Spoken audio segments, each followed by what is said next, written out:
Halo, selamat siang pemirsa. Jumpa lagi bersama saya Linda Firdaus dalam Rumah Demokrasi edisi hari ini.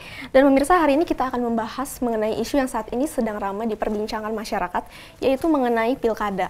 Keberlangsungan pilkada ini diperkirakan akan diadakan pada bulan Desember mendatang, dan begitu banyak pro dan kontra serta isu-isu yang muncul terkait dengan pilkada kali ini. Oleh karena itu, pemirsa, kita akan membahasnya mengenai pilkada dalam episode hari ini bersama narasumber kita, Pak Aras, seperti biasa, dan juga kita kedatangan dua narasumber spesial dari Jemari. Halo Bapak, apa kabar? Baik, alhamdulillah. Oke, ini dengan Bapak Mulyono dan Charles. Oke, bisa diceritakan sedikit mungkin mengenai sebetulnya Jemari itu apa sih, Pak? Jemari itu singkatan dari Jejaring Masyarakat Relawan Indonesia. Iya, betul. Sebuah gerakan atau movement yang kita bentuk atau kita buat atau kita inisiasi untuk mendorong sebanyak mungkin masyarakat berpartisipasi dalam, ya mungkin yang paling dekat adalah pilkada gitu ya. Sehingga nanti kita berharap dengan Jemari ini tumbuh di setiap daerah, itu terjadilah atau terwujudlah pilkada yang berintegritas. Berintegritas itu ada 3 parameternya. Satu, ada bersih, ada bermartabat, ada bermutu gitu ya. Nah, nanti kita bahas lebih lanjut tentang itu. Tapi intinya adalah Jemari ini gerakan yang kita bangun bersama-sama. Kita relawan, volunteerism, tidak dibayar. Dan kita bekerja dan bergerak untuk mengajak masyarakat sebanyak mungkin terlibat. Oke, berarti ini adalah gerakan masyarakat. Kalau gitu, apakah ada bedanya dengan organisasi-organisasi masyarakat yang dibentuk kami lainnya? Bukan ormas, betul ya? Iya. Kami bukan ormas, kami ini bukan... Jemari ini hanya label sebetulnya. Okay. Memang sempat kita mau ormaskan, tapi setelah kita seriuskan lebih lanjut lagi bersama teman-teman kita sepakat yang lain, tidak kita membuat ormas. sepakatkan dia siapa aja yang andil bagian dalam kegiatan ini kita ajak dalam label Jemari. Gitu. Oke, kegiatan apa saja sih kalau bisa dijelaskan lebih detail mengenai apa itu Jemari? Oke, baik. Jadi salah satu contoh yang boleh kita angkat adalah kemarin kegiatan di Bekasi ya. Di kota Bekasi kita buat kegiatan untuk ada 3 hal. Yang pertama adalah menggalang dukungan dalam bentuk tanda tangan sebanyak mungkin dari masyarakat kota Bekasi untuk mendukung pilkada di Bekasi. Ini contoh saja di Bekasi ya. Bisa berlaku di daerah lain. Yang kedua, kita memberi ruang kepada masyarakat untuk secara langsung terlibat menjadi relawan gerakan Jemari. Yang ketiga, kita juga mendorong yang tadi pertama kita dukungan dalam tanda tangan, yang kedua kita mendaftar sebagai relawan, yang ketiga kita pasang posko. Membuat posko di setiap rumah atau komunitas atau pusat kegiatan di setiap daerah masing-masing. Kalau kemarin di Bekasi ya, jadi di Bekasi kita akan minta tersebar sebanyak mungkin, seluas mungkin orang untuk memasang posko, sehingga menunjukkan dukungan dia secara real terhadap pilkada yang bermartabat tadi. Gitu. Jadi apakah ruang lingkup kegiatan dari Jemari ini hanya sebatas pilkada ataukah memang mencakup kegiatan-kegiatan lainnya? Oh tidak, kita relawan atau kerelawanan kita nanti ke banyak kegiatan. Tapi sementara ini karena yang menjadi momentum kita setelah Pilpres kemarin adalah kita sadar bahwa Presiden tidak bisa atau tidak punya kewenangan secara undang-undang untuk menunjuk secara langsung bupati, wali kota, atau gubernur. Maka kita dukung untuk ada momentum kedua istilah kita. Momentum kerelawanan lah bahasa kita untuk bagaimana agar di pilkada ini terpilih para kepala-kepala daerah. Ya mungkin kita berharap ada Ahok di Sumatera sana misalnya, ada Ridwan Kamil di Sulawesi misalnya. Ya seperti beliau-beliau lah, ada Ganjar Pranowo, ada Anas dan seterusnya yang bisa menjadi kepala daerah yang baik. Nah itu sementara fokus kita adalah di pilkada karena itu hajatan nasional yang paling dekat sama kita sekarang. Oke, lalu apa yang melatar belakangi munculnya Jemari? Apakah pilkada ini ataukah sudah ada sebelum-sebelumnya yang dilakukan? Iya, makasih, mungkin giliran ini ya kalau yang kayak gitunya ya. Iya, ini kembali ya seperti gerakan yang saya katakan. Kalau diizinkan waktunya agak mundur sedikit karena kebiasaan kita kalau bicara masa lalu biasanya enggan. Tapi kita kan nggak boleh lupa kita lahir dari orang tua kita kan, bahwa saya lahir dari rahim ibu saya. Artinya fakta sejarah nggak boleh kita lupakan walaupun terkadang sejarah itu subjektif. Nah maksud saya gerakan itu di Indonesia itu dikenal pertama kali memang catatan yang saya punya sejak zamannya Soekarno. Lalu kalau secara khusus Jemari ini sendiri? Ya, sebentar nanti saya akan sampaikan ke sana. Jadi kalau dibilang gerakan itu dia dasarnya adalah dari hasrat sosial dari individu maupun kelompok. Kalau dulu Soekarno itu ahli agitator pidato, tapi dia nggak mungkin gara-gara dia pidato lalu masyarakat serta-merta angkat bambu runcing dan melawan bedil yang jelas-jelas itu bermesiu dan punya resiko besar. Nggak begitu saja tiba-tiba jadi ada banyak relawan yang siap mati di medan perang kan, pasti ada yang lain yang bekerja, yang bergerak. Itulah contohnya Tan Malaka salah satunya. Nah, inilah jadi bapak pergerakan kita yang kadang kita lupakan itu di sejarah ini. Taunya yang tampil Bung Karno dan apa, dan yang jadi sasaran tembak untuk, mohon maaf gitu, untuk dibunuh kan bukan Soekarno. Dia hanya ditahan, ditawan di mana, tapi Tan Malaka dicariin untuk dibunuh kan. Ini sih terlalu ceritanya. Kembali gerakan ini ilustrasinya seperti itu, dan setelah itu masuklah ke rezim Orde Baru. Tidak ada yang berani melakukan gerakan, hanya segelintir orang. Karena memang zaman itu adalah zaman otoriter. Kita tahu bersama, kita nggak bisa sembarangan diskusi kayak begini pun nggak bisa. Tapi ya syukur alhamdulillah setelah reformasi 98 ke sini, maka kita bisa menikmati karena sistemnya sudah ada yang seperti ini. Cuman sedikit mundur lagi ke belakang, kalau di Orde Baru paling tokoh-tokoh seperti Gus Dur. Itu dia karena punya masa. NU waktu itu pun bersatu dengan P3, tapi ada peristiwa penggembosan. PDI ada peristiwa ini segala macam, yang mohon maaf ya. Jadi pergerakan itu memang sesuatu yang memang kodrati dan alami suatu ketika akan lahir di tengah-tengah kehidupan bermasyarakat, apalagi kita ada 200 juta. Itu suatu keniscayaan akan muncul. Namun memang kami kemarin setelah kita coba usung melawan realita yang ada, bahwa kita ingin adanya perubahan di negeri ini dan ada teman-teman kami yang sepemikiran juga, maka kami mencari sosok. Saat itu bukan kami, ini yang masa pilpres sudah selesai nih, tapi mau nggak mau karena ditanya latar belakangnya harus diceritain sedikit. Bukan kami ini pendukung atau tiba-tiba jadi relawan yang nggak ngerti lah, saya nggak ada kenal juga nggak sama Jokowi sih, tapi dia kita usung gitu. Kita usung, nah setelah selesai kita juga mikir, saya bertanggung jawab karena kami ini kebanyakan golput. Awalnya. Kami ini kebanyakan golput, dan kita tahu golput itu ada 40%. Oke. 40% itu signifikan sekali. Dan golput pada saat itu adalah sikap kita. Karena kita tahu jumlah kita. Kan ada juga yang golput karena malas, golput karena nggak mau tahu, atau golput karena ikut-ikutan, apalah. Kami itu golput karena pilihan, karena itu perlawanan. Dan jumlah kami signifikan, banyak. Dan pada saat kemarin, Pilpres, kami mampu menggabungkan golput untuk turun ikut pemilu. Ini salah satunya teman-teman kita yang lain. Saya umur 17 pertama milih karena dapat hak milih, pengen tahu. Milih 17 tahun. Habis itu nggak pernah. Barulah kemarin ikut milih lagi. Oke, nah, berarti kembali ke yang ini, setelah kita ikut milih, kami harus tanggung jawab. Jangan kita pilih terus kita tinggalkan dia. Lalu kita tuntut-tuntut, dia nggak bisa ini, nggak bisa itu. Harga BBM naik. Harga-harga jadi naik, orang itu kan karena harga komoditas hulu yang dikuasai monopoli, maka jadi naik contohnya ya. Akhirnya kita juga tahu, itu tadi yang disampaikan teman, bahwa siapapun yang jadi presiden di negara ini, dia kan nggak punya wewenang menentukan siapa gubernur, siapa bupati dan sebagainya toh. Kalau kita mau memang berubah rakyat itu, harusnya juga dia menentukan sikap siapa kepala daerah saya, agar program negara ini berjalan lancar. Jika dia diam saja, tidak melakukan apa saja, ini sama juga dia penipu paling besar. Saya juga termasuk penipu ketika mengusung dia jadi presiden, lalu kita tinggalkan kepala daerah yang selama ini kalau milih 100.000, 200.000, atau 50.000 baru kita pilih. Itu kayaknya jadi pelacur semua. Nah, itu yang mau kita lawan. Gitu. Ini yang mau kita lawan. Dan itu timbul begitu saja di hati kita dari diskusi. Dan kita kasih nama, apa namanya? Jemari. Tapi sebenarnya nama Jemari bukan karena pilkada ini. Sebelumnya pun kita udah punya impian-impian ingin mensejahterakan anggota, tujuan misi jangka panjangnya ya. Oke, mungkin bukan ormas ya, bukan bentuk organisasi tertentu. Kita betul-betul menjadi hanya label untuk seluruh elemen. Gitu ya. Oke, nanti kita akan bahas lebih lanjut mengenai pergerakan masyarakat ini dan juga hubungannya dengan pilkada. Tetaplah bersama kami di Rumah Demokrasi.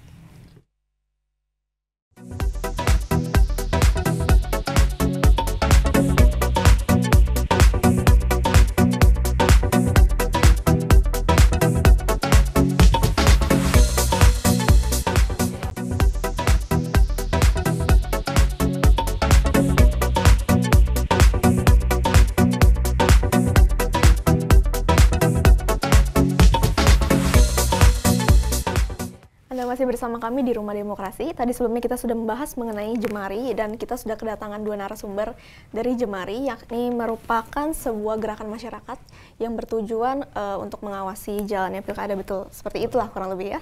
Nah, sekarang kalau menurut Pak Aras sendiri, seberapa positifkah menurut Bapak gerakan masyarakat yang sekarang saat ini muncul untuk mendukung khususnya dalam pilkada? Oke. Ya, ini pertanyaannya luar biasa nih. Saya harus menilai positif apa negatif. Jadi kalau saya melihat tadi sepintas teman-teman ini mengatakan bahwa Jemari ini adalah lahir sebagai bentuk kepedulian hati nurani untuk memperjuangkan hal-hal yang tidak baik menjadi baik dalam konteks kita mengawasi jalannya roda pemerintahan. Saya salut karena ini berangkat dari relawan, dari sukarela setiap orang yang mau bergabung. Mungkin juga saya bisa menjadi seorang relawan demi kepentingan rakyat pastinya. Karena sudah beberapa kali di media saya juga sampaikan bahwa pemerintahan yang berbasis kerakyatan itu susah kita cari. Pemerintahan berbasis kerakyatan yang kita cari adalah inilah yang harus kita perjuangkan bersama, termasuk di Jemari ini. Kalau Jemari adalah ingin memperjuangkan kepentingan rakyat, kemudian melihat pemerintah yang good governance dan clean governance, saya pikir kenapa tidak? Saya pikir ini momen yang penting untuk kita sama-sama memperjuangkan kepentingan rakyat secara bersama-sama. Tapi yang menjadi persoalan hari ini adalah banyak kebijakan-kebijakan, banyak aturan-aturan yang selalu tidak berpihak kepada kepentingan rakyat. Misalnya, Undang-Undang Nomor 32 Tahun 2004, kemudian dilancarkan lagi yang undang-undang baru, rancang undang-undang yang akan diberlakukan, di mana undang-undang baru ini akan menggantikan Undang-Undang Nomor 32 Tahun 2004, yaitu tentang pilkada. Pilkada, saya mengamati dalam perbincangan antara Kemendagri, ya, Kementerian Dalam Negeri dan DPR Komisi 2. Di DPR RI Komisi 2, mereka punya kesepakatan bahwa di undang-undang yang baru ini ada 2 urgensi yang signifikan berbeda. Pertama adalah pilkada itu memilih gubernur, bupati, wali kota. Hanya memilih itu, tidak memilih wakilnya. Wakilnya siapa yang milih? Wakilnya ditunjuk dari pegawai negeri sipil, dari PNS, Pak. Itu satu. Yang kedua yang membuat saya lagi marah juga, kesal dan campur marah, Pak. Di poin kedua, perbedaan ini adalah gubernur, bupati, wali kota itu yang pilih bukan rakyat lagi, tapi dipilih oleh DPRD provinsi. Kalau gubernur, kalau bupati, wali kota dipilih oleh DPRD kabupaten dan kota. Artinya kita sama halnya mundur beberapa puluh tahun lagi. Kita mundur beberapa tahun yang lalu, kita mundur lagi, kita tidak pernah akan berkembang. Karena kalau misalnya DPR yang pilih, ini kan cikal bakal DPR yang pilih gubernur, bupati, wali kota, ini cikal bakal yang nantinya presiden juga dipilih oleh DPR RI. Atau ya kan? DPR RI. Atau DPR RI yang pilih. Nah, kalau DPR RI yang pilih presiden, kemudian DPRD yang pilih bupati, gubernur, wali kota, lalu rakyat konsep pemilihan langsung di mana? Inilah yang teman-teman tadi saya sempat dengar, memperjuangkan hal-hal seperti ini. Saya sangat salut, Pak. Mudah-mudahan ini terus kita perjuangkan, jangan sampai pemilihan ini adalah pemilihan memang pemilihan DPRD. Artinya berarti mereka memimpin adalah yang mereka pimpin hanya DPRD, tidak memimpin rakyat. Itu satu. Kalau memang itu konsepnya dilakukan dan memang DPRD-nya benar, ya nggak apa-apa, kita percayakan, kan mereka wakil kita. Tapi menjadi persoalan adalah wakil kita hari ini tidak mewakilkan rakyat. Mereka ada wakil partai. Oleh karena itu di DPR itu, Pak, saya udah ganti namanya sebenarnya. Dewan Perwakilan Partai, bukan Dewan Perwakilan Rakyat. Jadi kenapa? Karena setiap mereka rapat di DPR itu, saya dari partai A, dari partai B, bukan dari rakyat. Ketika mereka duduk di DPR, ya mereka semestinya bukan lagi Dewan Perwakilan Partai, tapi Dewan Perwakilan Rakyat yang sesungguhnya, Pak. Saya kira itu, Linda, memang inilah yang harus kita perjuangkan sama-sama, jangan sampai itu terjadi. Tapi Pak Aras, mungkin perlu saya sedikit dimasukkan ya, bahwa kan sudah diputuskan pada akhirnya bahwa itu sudah menjadi kesepakatan di pemerintah pusat bahwa pemilihan kepala daerah memang secara langsung satu, tidak DPRD lagi. Sudah kalah, suara DPRD sudah kalah. Langsung sudah oke. Nah, yang kedua adalah, itu ada contohnya. Kemarin ada kawan kita, kawan perjuangan juga, beliau sampai mengatakan kemarin awalnya ditawarkan menjadi salah satu calon wakil bupati, dan dia menolak awalnya karena dia pikir pakai DPRD. Nah, ternyata begitu kemarin diputuskan di pusat bahwa ternyata memakai pemilihan langsung, maka beliau bersedia. Itu contoh. Yang kedua adalah yang tadi disebutkan tentang apa yang pertama tadi? Gubernur dipilih oleh Bukan, satu paket. Nah, paket. sekarang disepakati memang tetap ada wakil. Kalau yang Jadi satu tadinya paket. kan aturan yang pertama yang dibuat mereka rancang undang-undang itu kan Nah, itu gubernur sudah dicoret itu. Nah, sekarang udah jadi satu paket bahwa gubernur dan calon wakil gubernur, Iya. calon wakil kota, calon wakil wali kota udah satu paket. Dan jangan-jangan itu berkat dari kontribusi pemikiran Jemari Betul. bukan? Ya mudah-mudahan. Lalu menurut Bapak sendiri, apakah ini memang efektif? Kalau menurut Pak Charles sendiri, apakah langkah yang saat ini diadakan bahwa pemilihan dilaksanakan secara langsung dan bahkan juga sekarang serentak begitu ya? Apakah menurut Bapak ini langkah Kalau yang saya efektif? bisa jawab singkat, efektif atau tidak yang tahu Tuhan. Tapi yang jelas, kalau kita diam, kita dosa. Kalau menurut Bapak Mulyono sendiri seperti apa? Jadi gini, ada latar belakang kenapa diminta kita untuk serentak. Yang pertama agar masyarakat juga, ini kan berkali-kali kalau kita ikuti tidak serentak dalam periode 5 tahun itu 2 kali ya, 2015 dan 2017 besok, itu kalau kita buat secara acak seperti periode sebelumnya, maka yang terjadi masyarakat akan bulan ini pemilihan kepala daerah ini, mungkin 6 bulan lagi pemilihan lagi, jadi terus begitu terus. Jadi masyarakat dihadapkan pada pemilihan-pemilihan seperti itu. Nah, akhirnya yang muncul adalah masyarakat selalu dihadapkan pada kegiatan seperti ini terus-menerus. Nah, dengan adanya serentak tadi, ada satu yang kemarin diusulkan adalah agar menjadi lebih efisien. Sebenarnya efisien tidak efisien itu nanti itu hitungannya pada praktek pelaksanaan, tapi intinya adalah kita sepakat bahwa ini serentak. Agar energi masyarakat itu secara serentak memang mengerjakan hal itu setelah itu selesai. Itulah yang kita angkat di pemilu kada berintegritas, salah satunya adalah bermartabat. Martabat artinya apa? Bermartabat di sini kita sadar dan sepakat bahwa pemilihan ini kan hanya 1 hari kegiatan sebenarnya. Tapi alangkah sedihnya kita ketika ini tidak bermartabat. Kotak-kotak antar calon, antar pendukung akhirnya bertabrakan dan bergesekan termasuk berbunuh-bunuhan. Yeah. Nah, kita tidak mau itu terjadi. Tapi kalau dilakukan serentak, maka daerah A dan daerah B bisa serentak bersamaan, selesai. Satu masalah selesai dalam 1 hari. Itu kita harapkan. Tapi kalau menurut Pak Aras sendiri, apakah dengan pelaksanaan secara langsung dan serentak ini, apakah akan ada dampak-dampak negatif yang mungkin muncul? Karena sebelumnya kita tidak pernah melaksanakan pilkada secara serempak. Oke, sebenarnya konsep pemilu kada yang serempak ini adalah konsep yang menurut saya juga bagus, efektif ya, efisien. Kenapa? Karena memang perhatian masyarakat itu terfokus satu serentak seluruh Indonesia, kemudian anggaran juga satu kali jalan itu. Nah, cuman yang menjadi persoalan nanti ketika pada saat pemilu kada berlangsung, ya memang masyarakat hanya disibukkan satu persoalan setiap daerah masing-masing. Mereka tidak mencampuri daerah yang lain, ya. Jadi sama halnya ini orang mendaftar PNS seluruh Indonesia gitu ya, tidak bisa memilih mana-mana. Kita harus fokus ke satu tempat. Jadi manfaat yang paling fundamental adalah ketika misalnya saya warga KTP saya adalah Sulawesi. Ketika pemilihan daerah saya di sana, mau nggak mau saya harus pulang. Tapi kalau misalnya itu tidak serentak, ya boleh jadi saya santai aja di Jakarta. Berarti satu suara lagi tidak kayak tadi kan. Berarti kalau kita diamkan ini, sama halnya kita membodohi diri kita, tidak memilih orang-orang yang kita percaya sebagai pemimpin kita.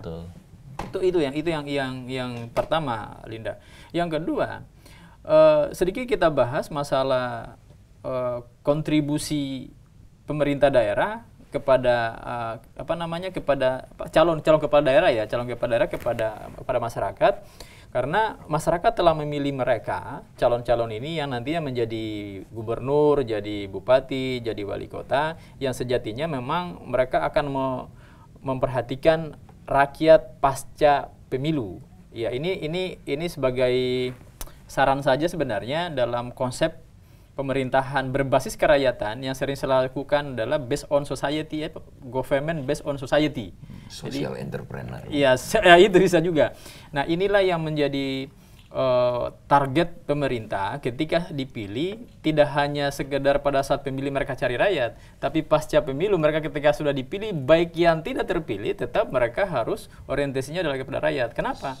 Karena inilah yang menjadi hati nurani masyarakat, bahwa setiap kepercayaan diberikan kepada pemimpin itu, terlepas dia dipilih atau tidak, dia tetap hargai rakyat itu. Karena begini Pak, sebagai dampak negatif sekaligus ya, tadi positifnya, ketika tidak dipilih, orang yang bersangkutan itu kecewa, dia kan memusuhi rakyat. Padahal tidak boleh. Itu yang kita sebut bermartabat, Mas. Ini dia, integritas dan bermartabat. Jadi konsep ini tetap kita junjung tinggi, bahwa ternyata kedewasaan berpolitik kita di Indonesia itu masih kurang Pak, masih kurang, sangat jauh. Inilah yang menurut kita mudah-mudahan forum ini memberikan pembelajaran melalui media kepada orang-orang yang menontonnya bahwa ternyata pendidikan politik harus kita galakan hari ini, mulai dari kita sendiri, kemudian masyarakat keseluruhan, dan juga calon-calon pemimpin politik kita. Saya kira itu, Linda. Oke, pemirsa, kita harus jeda dulu sejenak, tetaplah bersama kami di Rumah Demokrasi.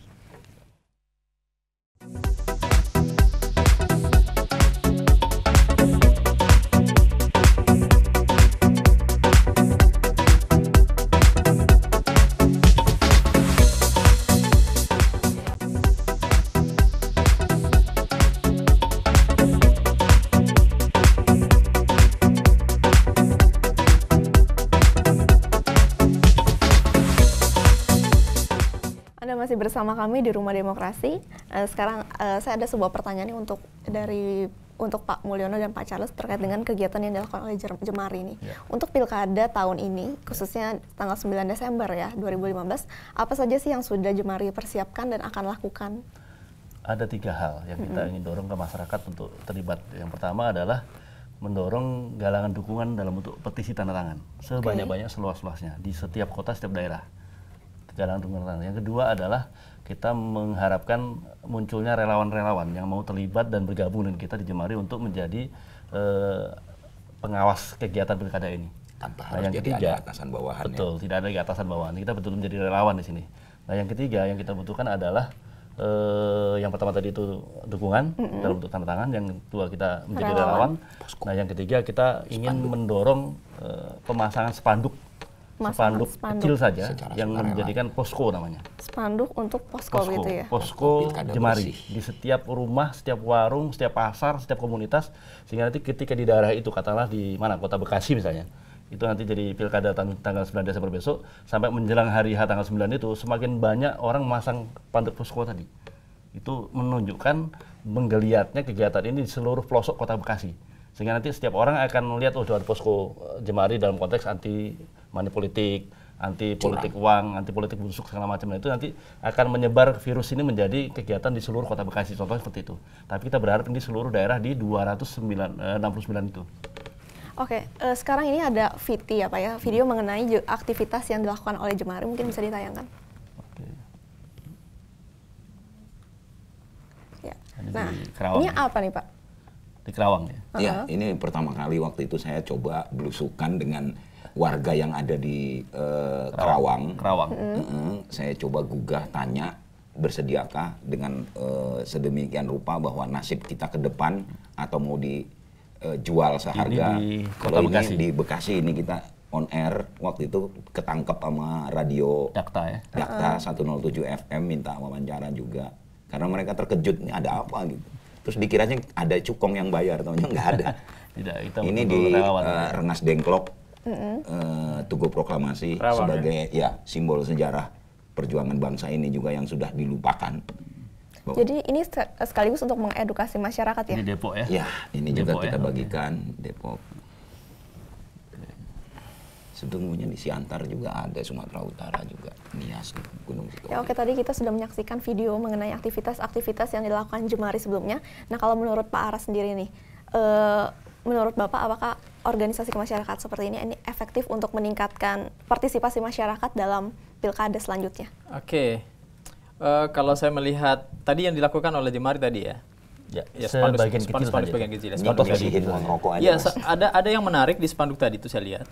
Di sana adalah anti politik uang dalam tadi itu ya, politik uang, memberantas money politik, memberantas politik uang yang dilakukan oleh calon-calon kepala daerah. Itu yang selalu saya gaungkan di setiap nafas saya Pak, dimanapun saya berada. Saya memang kata orang saya pengamat, sebenarnya bukan pengamat. Saya senang memantau perilaku calon-calon kepala daerah, bahkan juga presiden. Kenapa? Karena bukan hanya presiden Pak, bukan hanya gubernur, bupati, wali kota, tapi juga calon-calon legislatif. Ketika mau dipilih, apa yang mereka lakukan Pak? Mereka keliling kampung. Dan saya orang Sulawesi Pak, tahu persis mereka apa yang mereka lakukan, keliling. Ada namanya serangan fajar, serangan subuh orang sembahyang, sholat kalau Islam ya. Ini pergi bawa amplop, bawa duit 50.000, bahkan 100.000. Anehnya masyarakat sangat selektif. Menerima mana yang paling banyak isi amplopnya. Nah, ini menjadi persoalan yang merusak. Ini yang merusak mental masyarakat dalam hal politik. Inilah yang dimaksud dengan tadi Bapak merusak citra politik. Mungkin ada beberapa yang saya sampaikan Pak di Jemari. Ada definisi politik itu saya menghafal definisi kurang lebih 30 definisi Pak. Nah, definisi politik itu selalu mengatakan kekuasaan, jabatan, kepentingan, kewenangan. Yang tadi itu adalah mengejar kekuasaan, mengejar jabatan. Ketika orang membagi-bagi uang di masyarakat, apa yang dikejar? Adalah jabatan, kekuasaan, kepentingan tadi, kewenangan tadi. Tapi kalau dia misalnya mau calon pemimpin, memang untuk rakyat, dia akan melakukan namanya ada konsep politik Pak yang definisinya benar. Menurut sampai hari ini ada satu definisi yang benar Pak. Pendapatnya Plato dan Aristoteles. Pernah dengar namanya saya kira Pak ya? Mereka mengatakan apa? Plato dan Aristoteles ini. Ternyata katanya politik itulah suatu usaha warga negara untuk mencapai kehidupan yang lebih baik. Artinya bagi-bagi uang tadi, amplop tadi, bukan usaha yang lebih baik kan itu? Berarti menyimpang dari namanya politik Pak. Oleh karena itu ketika orang mengatakan bahwa politik itu busuk, saya marah Pak. Politik itu katanya agung, politik itu agung. Rusak. Itu saya marah. Kenapa? Setiap warga negara yang punya usaha untuk kehidupan yang lebih baik itu politik. Jadi politik itu bukan hanya miliknya bupati, gubernur, wali kota, anggota DPR atau presiden, tapi milik kita bersama sepanjang kita mau berusaha untuk kehidupan yang lebih baik. Itu satu Pak. Yang kedua yang saya senang dengan spanduk tadi, kalau memang Jemari bapak-bapak ini atas nama untuk kepentingan rakyat memberantas namanya politik uang, saya berada di belakang bapak-bapak. Baik, terima kasih. Artinya ini yang saya tidak sendiri ternyata, yang selama ini hanya sebatas mengamati, melihat perilaku-perilaku para pejabat kita yang mau dipilih, mereka mencalonkan diri untuk menjadi apakah calon legislatif, bupati, wali kota, gubernur, dan anehnya juga Pak, jabatan yang paling rendah dari politik kepala desa main uang juga. Saya pernah jalan-jalan di Bekasi, Pak. Kebetulan tadi studi kasusnya di Bekasi. Saya pernah ke Bekasi, pemilihan kepala desa kan ada simbolnya mereka itu ada pisang, ada beras, ada beras, ada buah-buahan untuk. Jadi setiap calon itu punya simbol tersendiri. Mau pilih pisang nggak atau mau pilih apa? Jagung atau apa? Tapi di balik kata-kata mereka itu ada amplop uang, Pak. Nah, ini jangankan presiden, gubernur, bupati, wali kota, kepala desa saja bermain uang. Inilah yang kita harus berantas, yang hari ini memang sangat transaksional. Jadi ini dalam komunikasi politik namanya transaksional, Pak. Kenapa? Karena orang dalam mencapai tujuannya, ada transaksi-transaksi yang mereka harapkan imbalannya. Imbalan apa? Ketika mereka membagi uang, ada imbalan yang mau dipilih. Yang menjadi fatal ketika masyarakat mulai transaksional juga dan menyeleksi, memilih orang-orang yang memberikan uang kepada mereka yang lebih banyak. Ini yang menjadi fatal, Pak. Saya kira sekarang tanggung jawab Jemari, tanggung jawab kita bersama adalah bagaimana bukan hanya kita memberantas money politik dari orang yang mau dipilih, dari calon pemimpin yang dipilih, tapi juga mentalitas masyarakat yang serba transaksional tadi. Itu yang kita dorong bahwa mereka tidak kita harapkan untuk mereka menggadaikan masa depan mereka selama 5 tahun dengan hanya uang Rp100.000. Iya Pak, ini menjadi persoalan. Rp50.000 ya Rp100.000 habis, hanya 1 jam juga habis Pak. Betul. Apakah uang ini akan menentukan hidup kita selama 5 tahun ke depan? Orang-orang, jadi ada satu tips barangkali, ini mudah-mudahan masyarakat bisa menonton program acara kita hari ini. Ada tipsnya ketika ada pemimpin, calon pemimpin, apakah dia bupati, wali kota, gubernur maupun presiden, ketika di mereka ada kampanyenya membagi-bagi uang, jangan pilih orang itu karena sesungguhnya dia sudah punya niat yang tidak baik. Kenapa? Niatnya tidak baik karena ketika dia pilih, dia akan berpikir kembalikan uangnya dia kerja untuk mengembalikan uangnya, bukan kerja untuk rakyat. Kenapa? Dia berpikir, kamu sudah ambil uang saya, sekarang saya berpikir untuk uang saya kembali, bukan untuk kamu. Nah, ini menjadi persoalan. Itu Linda saya kira sangat penting. Kemudian, yang paling mendasar lagi di masyarakat itu hari ini adalah berpikir transaksional. Lebih parahnya lagi, Pak, udah pragmatis. Artinya apa? Pragmatisme politik masyarakat ketika mereka mau memilih seseorang karena ada untung ruginya, perhitungan untung rugi. Apa untungnya saya memilih Bapak misalnya? Kalau masyarakat udah berpikir kayak gitu, apa yang terjadi? Jangan sampai masyarakat udah acuh tak acuh dengan namanya pemilu, apakah pilkada maupun pilpres. Kalau masyarakat acuh tak acuh, sudah tidak mau pusing lagi dengan pemilu, siapa yang memilih mereka? Inilah yang kita harus perjuangkan sama-sama. Jangan sampai masyarakat sudah antipati, ya Pak. Antipati bukan lagi simpati dengan dengan pemilu itu, tapi akan meninggalkan semua, meninggalkan partai politik, meninggalkan DPR, meninggalkan bupati, wali kota, gubernur, lebih parah. Malah nggak bener. Ini menjadi parah. Kita demokrasi harus menghormati parpol. Jangan sampai terjadi ini, karena inilah yang kita benahi sama-sama dengan Jemari. Kita memberikan edukasi politik kepada masyarakat bahwa ternyata politik itu adalah suatu usaha bersama untuk kebaikan bersama. Betul. Jadi upaya apa yang dilakukan oleh Jemari untuk mengedukasi masyarakat supaya tidak apatis? Baik, jadi kita di Jemari dan juga teman-teman yang lain mungkin ya, nanti kalau mau terlibat di Jemari silahkan. Dan saya pikir Pak Aras tadi terima kasih. Kita berharap gerakan atau movement yang kita inisiasi di Jemari ini menjadi gerakan masyarakat seluruhnya, sehingga nanti pada setiap daerah, minimal daerah yang mengadakan pilkada serentak besok 269 itu terbangun sebuah semangat bahwa masyarakat sudah berdaya, masyarakat sudah melek gitu ya dalam konteks ini untuk berpolitik secara baik. Nah ini kita dorong terus menerus. Kita tidak akan lelah sampai menjelang hari H tanggal 9 Desember. Ini udah nggak bisa dihentikan, siapapun nggak bisa berhentiin ini. Betul. Dan itu kita dorong terus, kita lakukan terus begitu. Nah, kita berharap Jemari ini menjadi sebuah embrio untuk gerakan yang besar yang memang bisa kita dorong untuk sebanyak mungkin seluas-luasnya. Nah, dalam waktu dekat ini Jemari kita akan buat semacam MOU, kesepakatan kerjasama dengan Bawaslu, Badan Pengawas Pemilu di tingkat pusat, di tingkat nasional, untuk bisa menjadi payung kita bersama, sehingga nanti Jemari setiap daerah juga bisa bekerja sama dengan Bawaslu tingkat provinsi, dengan Panwaslu di tingkat kabupaten kota, karena di Bawaslu kan hanya pusat dan provinsi ya. Nah, kalau di daerah di tingkat 2 kan ada yang namanya Panwaslu ya. Nah, nanti kita akan dorong juga dalam bentuk kegiatan-kegiatan yang sifatnya memang mengedukasi masyarakat agar menjadi lebih cerdas, menjadi lebih selektif dan seterusnya. Bukan selektif uangnya ya, bukan ya, tapi selektif memilih pemimpin yang baik. Gitu. Nah itu tapi kita dorong terus. Bawaslu-nya juga dia niat atau enggak. Kalau enggak kita jalan terus. Betul. Oke, kita akan bahas lebih lanjut mengenai program-program yang mungkin akan diselenggarakan oleh Jemari menjelang pilkada selanjutnya. Tetaplah bersama kami di Rumah Demokrasi. Terima kasih.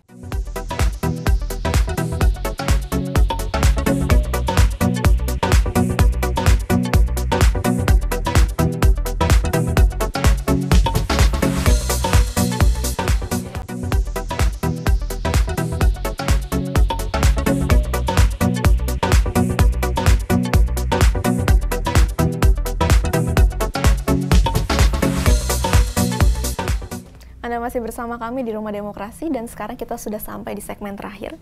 Jadi kita akan mulai segmen ini. Mungkin sebelumnya saya akan bertanya kepada Pak Aras singkat saja mengenai ekspektasi Bapak untuk Pilkada 2015 ini seperti apa? Baik, ekspektasi saya untuk Pilkada di 2015 ini di Desember akhir ya, di akhir tahun ini, saya berharap karena ini adalah pemilihannya serentak ya. Jadi benar-benar rakyat menggunakan hak pilihnya dengan benar, dengan tepat, artinya mereka memang panggilan hati nurani untuk memilih pemimpin yang memang sesuai dengan standarisasi yang mereka harapkan, yaitu memang orientasinya untuk rakyat, Itu satu. Yang kedua, rakyat tidak lagi menerima yang namanya suap-suapan atau duit atau berbentuk apa gitu yang sifatnya transaksional, Pak. Itu harapan saya jangan sampai terjadi lagi, karena kalau ini masih terjadi, mau jadi apa negara ini ke depan? Karena generasinya, warga masyarakatnya udah mental-mental transaksional, udah mental-mental uang yang selalu mengharapkan imbalan. Pemerintahan atau sebuah negara yang selalu melakukan kegiatan mengharapkan imbalan dalam artian sangat transaksional, yang sifatnya sesaat, Pak, kepentingan sesaat, itu tidak akan pernah berlangsung lama. Atau istilahnya langgeng istilahnya menjadi bisa secara keseluruhan ke depan berlaku lama, tapi hanya sesaat gitu ya. Itu yang kedua. Yang ketiga, otomatis harapan saya adalah kepada calon pemimpin yang akan memimpin, apakah dia jadi bupati, wali kota, gubernur, bahkan presiden. Saya sangat berharap mereka akan melaksanakan konsep tadi, Linda, konsep government based on society, pemerintahan berbasis kerakyatan atau berdasarkan kerakyatan. Kalau semua pemerintahan berangkat dari bupati sampai presiden benar-benar mereka melakukan program kerjanya berdasarkan kepentingan rakyat, saya kira luar biasa. Betul. Sangat salut ya. Nggak kalah kita sama negara mana. Nggak akan kalah dengan negara, apalagi sumber daya. Saya 5 tahun hidup di negara lain itu nunduk. Iya. Pada saat itu bisa tegak saya ucap. Di Jepang kan hai-hai aja gitu kalau ya. Kalau menurut Bapak Mulyono sendiri, apa yang diharapkan untuk pilkada selanjutnya? Baik, jadi seperti sudah kita sampaikan di depan tadi bahwa Jemari kita, Jejaring Masyarakat Indonesia itu berharap di 269 pilkada serentak besok yang di tanggal 9 Desember, kita berharap ada partisipasi yang seluas-luasnya dari masyarakat untuk memilih dan ikut terlibat secara baik. Itu yang kita sebut sebagai bermutu ya. Jadi pilkada ini harus lebih bermutu dari sebelum-sebelumnya. Nah, parameter pertamanya adalah partisipasi masyarakat seluas-luasnya. Nah, yang kedua, kita berharap ini juga menjadi pilkada yang bersih. Bersih itu artinya penyelenggaranya juga bersih. Di sini ada KPUD bersih, ada Panwaslu bersih, ada para calon kontestan yang para calon kepala daerah juga bersih, masyarakatnya juga bersih. Nah, itu kita berharap. Jadi itu menjadi parameter kita untuk menjadi pilkada yang bersih. Nah, yang terakhir kita berharap ini pilkada yang bermartabat. Sekali lagi, bermartabat itu sudah jelas Pak Aras tadi bahwa kita tidak ingin ini menjadi memecah belah masyarakat. Calon A kalah, calon B menang, yang kalah akhirnya atau membakar. Nah, ini harus menjadi sebuah kegiatan bermartabat dalam konteks pilkadanya. Artinya apa? Ya selesai pilkada, ya selesai sudah. Yang terpilih si A ya kita dukung selama konteks tadi bersih, bermutu dan bermartabat ini. Itu 3 hal yang kita usung di Jemari, sehingga nanti muncullah istilah kita, ada tagline-nya adalah pemilu kada berintegritas. Integritas itu ada 3 hal tadi. Gitu. Jadi kita berharap itu kita dorong terus menerus ke seluruh pelosok Indonesia, terutama minimal di 269 itu jadi gaung pertama, sehingga nanti kita 2017 sudah bisa menjadi pemilu kada serentak yang kedua, itu bisa menjadi lebih baik daripada yang sekarang. Gitu, kita harap seperti itu. Lalu mungkin ada yang ingin Bapak sosialisasikan kepada pemirsa BINUS TV dan khususnya Rumah Demokrasi hari ini terkait dengan sosialisasi Jemari, mungkin bisa dijelaskan sedikit? Baik, mungkin sekilas saja ya, bahwa Jemari ini kan tadi sudah kita jelaskan berangkat dari kerelawanan, terus kita mengharapkan ini menjadi sebuah gerakan atau movement, momentum yang kedua lah. Kami harap momentum kedua itu adalah, kalau kita anggap momentum Pilpres kemarin relawan berbondong-bondong itu momentum pertama, maka kita harapkan sekarang ada momentum kedua. Nah, ini kita berharap seluas-luasnya partisipasi dari seluruh masyarakat atau pemirsa lah paling enggak. Kalau Anda mau bergabung, kami terima. Kalau Anda mau ikut sekedar kita untuk menjadi relawan pasif, nggak masalah. Atau bahkan untuk mendukung ide kita pun nggak masalah. Itu buat kita adalah sangat sebuah dorongan yang luar biasa. Nah, kita nanti mungkin bisa dimunculkan gitu ya, bahwa kita ada di akun Facebook, kita ada Jemari, dalam kurung jejaring masyarakat relawan Indonesia, tutup kurung. Itu bisa di tag di mana saja gitu ya. Nah, yang kedua kita punya jemarinews.com. Itu bisa nanti kita akan, kalau perlu nanti kita buka, ada ruang yang memang terbuka untuk interaktif. Di jemarinews.com itu nanti bahkan setiap masyarakat yang itu bisa mengupload untuk berinteraksi dan seterusnya di situ. Itu menjadi media kita. Jemarinews.com itu kita akan menjadikan semacam media online yang itu milik bersama gitu loh. Siapapun boleh masuk, tidak ada batasan apapun nanti di situ. Nanti kita akan berdiskusi dan seterusnya. Pemilih Prabowo, pemilih Jokowi, siapapun. Kita tidak berangkat dari kota-kota di Pilpres. Jadi terbuka untuk siapapun. Seluruh saja, siapa saja masyarakat kita yang memang punya hati nurani yang ingin terlibat, kita akan terima dengan tangan terbuka, hati terbuka untuk sama-sama menjadikan pilkada ini pilkada yang tadi kita sebutkan berintegritas. Yang jelas nggak ada nasi bungkus. Oke, pemirsa, kita sudah sampai di penghujung acara. Terima kasih Pak Aras dan juga terima kasih. Sedikit. Boleh silakan Pak. Ini sedikit aja. Wahai kepada saudara-saudara sahabatku, terutama senior golput yang pilihannya golput. Jangan tinggalkan kami sendirian di sini yang segelintir ini. Anda dulu kalian yang mengajarin kami, sekarang kami dari yang segelintir ini. Jangan kalian tinggalkan. Dan yang kedua juga, ingat masyarakat Anda semua, ketika Anda mau menerima dan membiarkan kecurangan ataupun politik uang dibayar untuk memilih seseorang, sesungguhnya Anda itu tidak punya hak apapun dalam mengeluh selama 5 tahun ke depan, terhitung sejak Anda terima uang itu. Itu closing statement. Oke, pemirsa, itu tadi closing statement dari Pak Charles. Jadi intinya kita senantiasa mendukung pilkada langsung dan serempak. Yang pasti pilkada kita harapkan untuk semakin bersih dari tahun ke tahun begitu ya Pak ya. Dan juga jangan lupa untuk ikut serta dalam program yang dilakukan oleh Jemari. Dan sekian wawancara kita hari ini. Terima kasih Anda telah menonton Rumah Demokrasi dan jangan lupa untuk log on terus ke www.binus.tv. Saya Linda Firdaus dan seluruh kru yang bertugas undur diri dari hadapan Anda. Sampai jumpa.